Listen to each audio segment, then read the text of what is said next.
Bismillahirrahmanirrahim. Assalamualaikum warahmatullahi wabarakatuh. Kita jumpa lagi di seri car vlog ya. Jadi pada video kali ini kita akan membahas tentang ini ya, tentang profesi programmer di tahun 2024 ya. Jadi ini adalah pertanyaan atau komentar dari salah satu viewer kita di beberapa video yang lalu, yang menanyakan bagaimana prospeknya menjadi programmer di tahun 2024 ya. Nah jadi saya nggak tahu ini latar belakang pertanyaannya kenapa, apakah ada hubungannya dengan tech winter ya. Jadi kalau tech winter itu kan, winter artinya musim dingin, kemudian tech itu artinya di sektor teknologi gitu. Karena beberapa bulan terakhir ini kita banyak melihat atau membaca berita-berita tentang terjadinya layoff atau PHK di banyak perusahaan-perusahaan teknologi gitu. Jadi seperti di Goto ya, Gojek Tokopedia, kemudian di Shopee, kemudian nggak tahu beberapa banyak lah ya, banyak, dan beberapa malah ada yang bangkrut ya.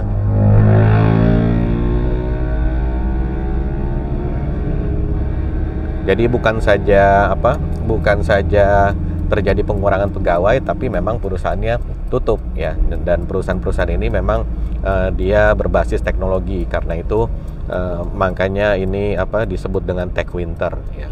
Nah, jadi masalahnya adalah karena terjadinya layoff atau terjadinya kebangkrutan ini, dia akan menyebabkan secara tiba-tiba banyak programmer yang menjadi pengangguran gitu ya. Jadi pengangguran. Nah, jadi sehingga kita yang mau cari kerja pun jadinya susah, karena yang tadinya programmer supply-nya terbatas, kemudian tiba-tiba menjadi banyak gitu ya. Karena banyak ya berarti otomatis ya perusahaan yang membutuhkan juga dia ada banyak pilihan gitu ya, ada banyak pilihan, sehingga pelamar kerja juga kesulitan gitu ya. Sedangkan kan supply-nya atau kebutuhan tenaga kerjanya mungkin tidak sebanyak yang kena PHK gitu ya. Nah, jadi itu fenomena tech winter ya. Nah, fenomena tech winter ini sebetulnya bukanlah sesuatu yang aneh ya, karena ini ya memang siklusnya seperti itu. Waktu zaman saya kuliah dulu, ada saya mengalami masa-masa awal internet itu booming ya. Jadi di sekitar tahun 98 99 gitu ya. Nah, itu kita mulai punya internet gitu. Nah, zaman dulu kita dial up pakai modem kecepatannya cuma maksimal 11.5.200 ya. Jadi kalau kita dapat speed, begitu kita connect dapat speed 11.5.200 itu udah senang sekali itu ya. Jadi itu adalah kecepatan internet di zaman dulu. Nah, zaman dulu itu sejak internet itu booming, maka sejak internet itu memasyarakat ya, jadi ada sudah terjangkau ke rumah-rumah, tapi memang harganya relatif mahal waktu dulu itu, sehingga tidak semua rumah itu bisa menyelenggarakan internet. Jadi kita harus ke warnet zaman dulu itu. Nah, singkat cerita, karena internet itu sedang merupakan barang baru, maka booming lah ya, orang-orang pada bikin portal berita gitu ya. Zaman dulu itu portal berita yang booming. Jadi banyak sekali website baru yang dia sama kayak sekarang ya, bakar-bakar duit, iklannya di mana-mana. Jadi kalau kita ke Jakarta gitu, di jembatan penyeberangan, Jalan Sudirman gitu ya, Jalan Tamrin, jalan-jalan besar, jalan utama itu, itu isinya adalah balihonya dia semua tuh ya. Jadi artinya kan budget untuk bakar-bakar duitnya untuk iklannya banyak sekali gitu. Nah, berjalan selang beberapa tahun, nah itu kemudian mulai pada berguguran, karena ya orang sudah mulai terbiasa, sudah mulai bosan gitu ya, sehingga demand-nya yang tadinya tinggi kemudian menjadi mendatar gitu. Jadi tidak grow lagi gitu ya. Nah, akhirnya banyaklah yang bertumbangan, sehingga yang sampai sekarang masih survive itu ya, yang saya tahu adalah Detikcom. Zaman dulu ada banyak tuh, ada astaga.com, ada apa lagi saya sampai lupa ya, karena sudah tidak ada lagi gitu. Nah jadi pada waktu itu juga di Amerika sana juga terjadi yang namanya tech bubble. Jadi sama kayak di Indonesia, apa-apa mau di internetkan, mau di .com kan gitu ya. Nah awal-awal ya booming ya. Nah booming, kemudian programmer harganya meningkat ya, gajinya meningkat, kemudian banyak dicari orang karena memang orang-orang, semua perusahaan dia ingin berlomba-lomba untuk menginternetkan perusahaannya, entah itu produknya, entah dia bikin website dan sebagainya gitu.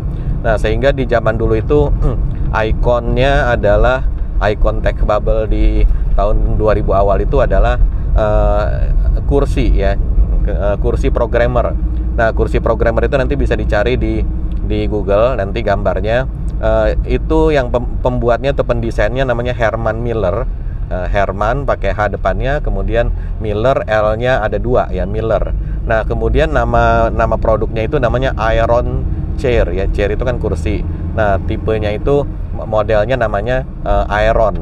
Nah jadi Herman Miller Iron Chair. Nah itu bisa di Google. Itu harganya mahal sekali ya. Jadi kalau kursi-kursi gaming zaman sekarang ya nggak ada apa-apanya lah dibanding dengan Herman Miller Iron Chair ya. Nah kursi yang mahal itu merupakan paket standarnya programmer gitu. Jadi programmer untuk join, supaya dia mau join ke perusahaan, maka dia diiming-iming diiming-iming kursi Herman Miller tadi ya. Jadi menjadi simbol status lah gitu ya. Perusahaan belum elit kalau dia belum menyediakan programmernya dengan memperlengkapi dengan Iron Chair gitu ya. Nah seperti itu. Nah tapi juga kemudian bubble juga meletus ya,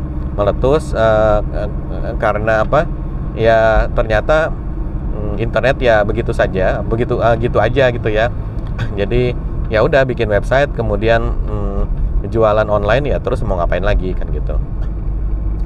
Nah sama juga sekarang ya, di tempat kita e-commerce dulu booming ya. Semua orang mau jualan online, bikin toko online, marketplace ya.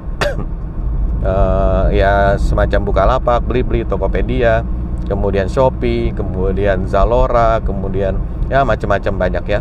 Nah tentunya dalam orang-orang berlomba-lomba untuk membuat e-commerce ini ya, tentunya dibutuhkan banyak engineer, banyak programmer ya, sehingga demand-nya meningkat. Nah waktu itu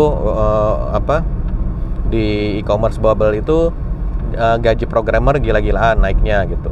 Nah sehingga kita sebagai di RTVC ya, dan saya yakin juga di banyak perusahaan software development house yang lain itu agak kewalahan karena para startup ini, e-commerce baru ini, dia berani menawarkan gaji yang fantastis gitu ya, yang kalau menurut saya sih tidak realistis ya, karena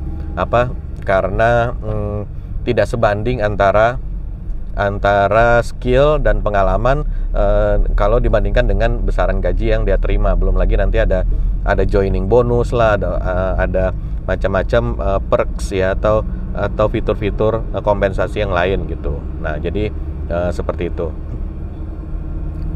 Nah jadi kita agak kewalahan karena kita yang biasa mengerjakan project pesanan dari klien itu kita kan tidak bisa serta-merta menaikkan harga gitu ya.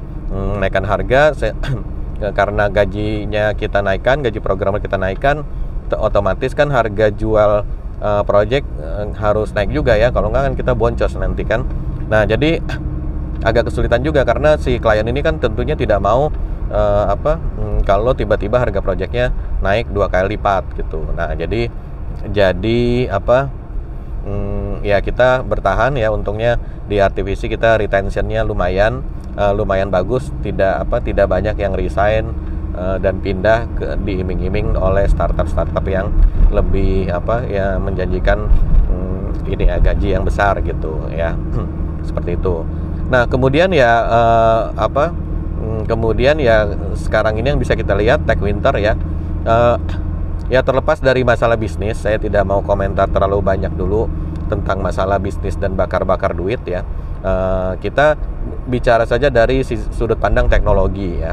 Nah pada waktu dulu pada waktu tech bubble tersebut, engineer di hire jor-joran, kemudian bahkan satu perusahaan itu entah dia jualannya berapa, tapi engineer-nya bisa sampai 500 gitu ya, yang saya dengar ya, 500 engineer ya, programmer ya, DevOps ya, infra gitu ya, pokoknya engineer-nya ada 500 gitu. Padahal waktu saya di Balicam dulu, dengan kita kekuatan 200 engineer itu kayaknya udah gede banget gitu ya.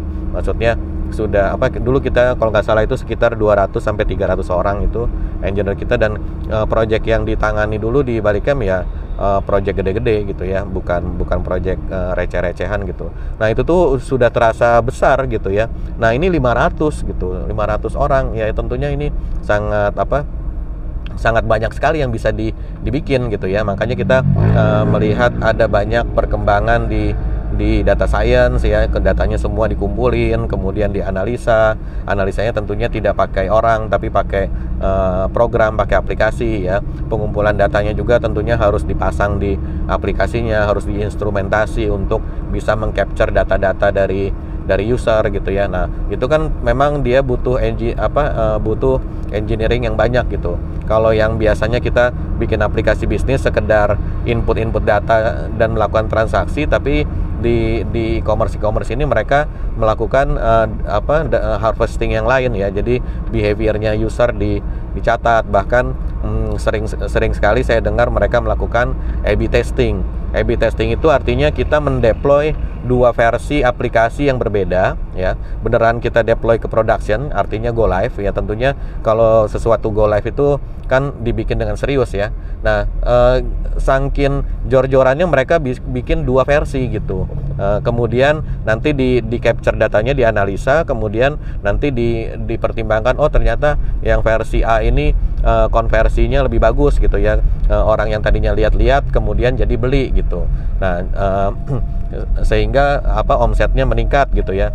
Nah, kemudian karena yang A ini lebih bagus, maka yang B dibuang, ya udah tidak dipakai lagi gitu ya. Artinya sampai segitunya punya engineer sampai bisa bikin produk produk yang sama beberapa kali gitu ya. Karena A/B testing kan tidak cuma sekali ya, beberapa versi kemudian dibuang-buangin gitu. Wah, itu pokoknya jor-joran. Nah, tapi tentunya itu semua ada titik jenuhnya ya. Artinya setelah beberapa iterasi ya, kalau kita perhatikan di e-commerce itu ya, makin kesini kan tampilannya semakin stabil ya, artinya tidak ada perubahan signifikan lagi ya. Tentunya ini karena dia A/B testingnya tadi sudah mencapai titik yang optimal, artinya mau diganti-ganti gimana lagi ya tetap aja omsetnya segitu-gitu aja, naiknya tidak signifikan ya, tidak sebanding dengan effort developmentnya gitu. Nah, sehingga ya sudah, karena sudah tidak ada lagi yang bisa ditambahkan atau dikerjakan ya sudah, berarti kan tidak butuh engineer lagi gitu ya. Nah, jadi kalau menurut saya dari sisi teknis ya itulah yang terjadi gitu ya. Sudah semua fitur yang dibutuhkan sudah ada, sehingga ya mau bikin apa lagi, akhirnya di layoff lah para engineer ini gitu ya. Nah, demikian juga hal yang sama terjadi di bagian infra misalnya ya. Setelah kita install on premise, dioptimasi, kemudian cobain cloud, akhirnya migrasi semua ke cloud. Ternyata cloud biayanya tinggi, migrasi lagi ke on premise, bolak-balik berapa kali. Setelah sudah beberapa kali bolak-balik ya, tentunya udahlah di sini aja gitu ya. Toh dua-duanya ada plus minusnya gitu. Ya udah, akhirnya kan engineer infranya kan juga tidak butuh sebanyak waktu bolak-balik tadi gitu ya. Jadi akhirnya dikurangi gitu. Nah, jadi kira-kira seperti itu. Jadi kita sekarang ini sedang berada di tengah-tengah atau di akhir tech winter lah kalau saya bilang ya. Jadi masuk ke periode stabilisasi, sehingga penambahan fitur sudah tidak terlalu banyak. Kebutuhan engineer juga tidak terlalu tinggi lagi, hanya sekedar maintenance, kemudian mungkin penambahan fitur sedikit-sedikit, change request sedikit-sedikit, optimasi dikit-dikit gitu ya, sehingga kebutuhan engineer-nya tidak sebanyak pada waktu pertama kali development dari nol gitu ya. Nah, jadi seperti itu. Nah, terus bagaimana dengan kita yang yang berprofesi ataupun ingin menjadi programmer gitu di tahun 2024 ini ya. Kalau menurut saya ya sebetulnya zaman sekarang ini ya semuanya sudah berbasis aplikasi ya. Jadi semua itu ya harus ada aplikasinya gitu. Sehingga demand untuk programmer sebetulnya ya ada aja gitu ya, dan akan ada terus gitu, karena zaman sekarang aplikasi itu sudah menjadi kebutuhan primer ya. Jadi bukan lagi nih perusahaan keren nih karena dia sudah komputerisasi gitu. Nah, zaman sekarang komputerisasi itu bukan keren-kerenan, tapi ya wajib ada. Kalau nggak ada komputerisasi, masa iya mau catat orderan yang jumlahnya ribuan, kita mau catat di kertas kan nggak mungkin gitu ya. Kemudian bahkan Excel pun sekarang sudah tidak scalable lagi untuk bisnis ya.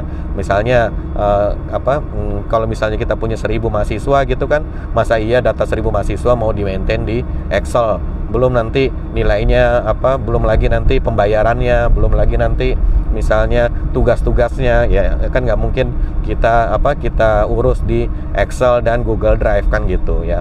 Google Drive, Google Form kan nggak mungkin kita pasang di situ. Nah, jadi tetap kita butuh programmer, engineer ya untuk membuatkan aplikasi, dan juga orang-orang infra untuk memastikan aplikasi kita bisa berjalan dengan baik gitu.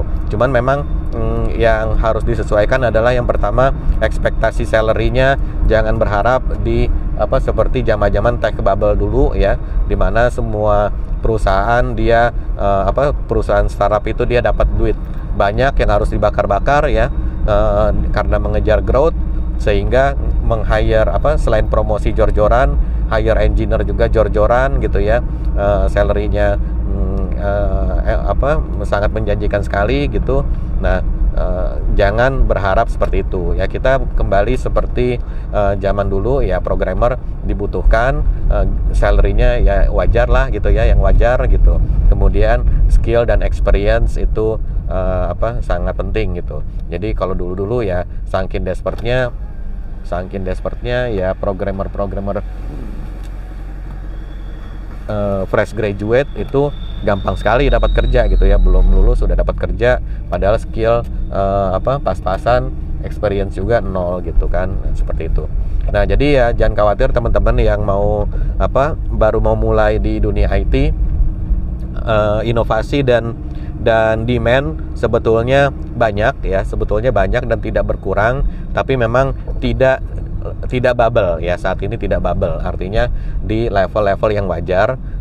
Jadi yang normal-normal aja lah. Kalau demand sih insya Allah akan ada terus, dan akan untuk mungkin 10-20 tahun ke depan ya akan terus ada gitu. Terus gimana dengan AI Bang gitu ya? Zaman sekarang AI katanya bahkan katanya kemarin CTO-nya Amazon atau siapa gitu, dia bilang ini programmer nanti bentar lagi mau digantikan sama AI gitu ya. Nah, itu kelihatannya sih masih jauh ya, karena ya AI itu masih butuh banyak pengembangan, dan yang mengembangkan siapa kalau bukan programmer kan gitu ya. Jadi artinya engine-nya masih banyak perlu dikembangkan. Kemudian mungkin kita engine-nya harus banyak dikembangkan lagi, butuh programmer banyak, dan kemudian juga untuk aplikasi-aplikasi yang dan ke depan kelihatannya akan banyak aplikasi-aplikasi yang harus diintegrasikan dengan AI tersebut gitu. Jadi tetap butuh programmer untuk mengintegrasikannya. Jadi aplikasi existing, datanya kita feed ke dalam AI, nanti AI-nya belajar dan kemudian dia bisa bekerja gitu. Nah, jadi tetap saja kita butuh programmer untuk melakukan integrasi tersebut ya. Nah, kita sudah sampai di kampus Taskia. Di Taskia sekarang ada STIMIK, dan kita buka jurusan baru, yaitu teknik informatika dan sistem informasi. Jadi teman-teman silakan bergabung ke sini ya, kalau punya adik atau keponakan atau mungkin saudaranya yang mau kuliah IT, kita tunggu di sini ya. Mudah-mudahan insyaallah nanti di sini kita dosen-dosennya adalah praktisi-praktisi. Jadi bukan cuman sekedar bisa teorinya saja belajar dari buku, tapi juga memang sehari-hari bekerja sebagai engineer. Ada yang security engineer, ada programmer, kemudian ada cloud engineer, kemudian ada yang expert di bidang AI, machine learning dan sebagainya. Dan kita juga ada ini ya, ada acara rutin belajar dengan ahlinya, itu biasanya setiap hari Sabtu 2 pekanan. Arsipnya ada di YouTube, dan kalau mau datang langsung atau hadir langsung juga akan sangat lebih baik ya, seperti itu. Nah, jadi nanti silakan dicari aja di YouTube channelnya STIMIK Tazkiyah. Nah, di situ nanti ada arsip dari pertemuan yang terdahulu yang diisi oleh dosen-dosen di kita di STIMIK Tazkiyah. Oke, mungkin video kali ini cukup sekian saja karena kita sudah sampai. Nanti insya Allah akan kita lanjutkan di sesi-sesi video berikutnya. Terima kasih sudah menonton. Jangan lupa klik like dan subscribe. Sampai jumpa lagi. Assalamualaikum warahmatullahi wabarakatuh.